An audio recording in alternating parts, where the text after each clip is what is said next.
கொள்ளிடம் ஆற்றில் மூழ்கிய மேலும் ஒருவரின் உடல் மீட்கப்பட்டிருக்கிறது.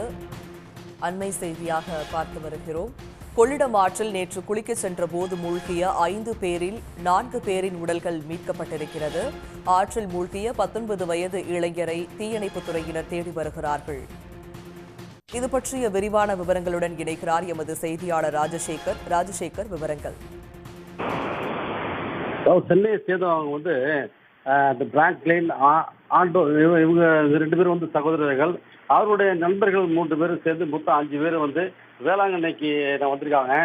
7ஆம் தேதி வேளாங்கண்ணியில் அந்த தேர் திருவிழா பார்த்துட்டு அடுத்ததா அவங்க பூண்டி மாதா கோயிலுக்கு அந்த அதாவது நேற்று இரவு நடைபெற்ற அந்த தேர் திருவிழாவையும் பார்க்கறதுக்காக வந்தவங்க அந்த கொள்ளிட ஆற்றுல இருக்க அந்த தண்ணியை பார்த்தோன்னே அவங்க குளிக்க ஆசைப்பட்டு கொள்ளிடத்துல இறங்கி குளிக்கிறப்ப அந்த 5 பேரும் அந்த கொள்ளிடம் சுழல்ல அடிச்சுட்டு போயிட்டாங்க.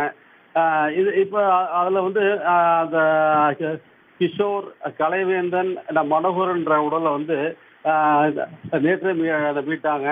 இதில் திருக்காட்டுப்பள்ளி மற்றும் தஞ்சாவூரை சேர்ந்த 18 அந்த தீயணைப்பு வீரர்கள், அந்த மீட்பு படை வீரர்கள் நேற்று மதியானத்திலிருந்து இப்போ தற்போது வரை அந்த கொள்ளிட ஆற்றுல அந்த 5 பேருடைய அந்த உடலை நான் மீட்டு வந்த நிலையில் இன்று காலை அந்த பிராங்க்லின்ற அந்த இளைஞர் உடலையும் மீட்டு உடல் கூறு ஆய்வுக்காக அனுப்பியிருக்காங்க.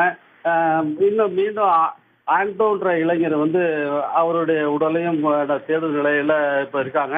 அவங்க முழுவதும் அந்த கொள்ளிட ஆறு சுழல் நிறைந்த பகுதியில் இருக்கின்றாங்க. அதனால தான் இப்போ அந்த இளைஞர்கள் அதாவது ஓரளவு நீச்சல் தெரிந்தும் அவங்க அடிச்சு இருக்காங்க.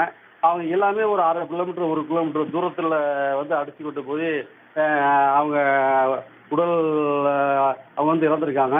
இப்போ 4 பேர் உடலை மீட்ட நிலையில் இப்போ இந்த ஆண்டோவின் உடலையும் தீவிரமாக தேடிட்டு வராங்க. விவரங்களை வழங்கியமைக்கு நன்றி ராஜசேகரன்.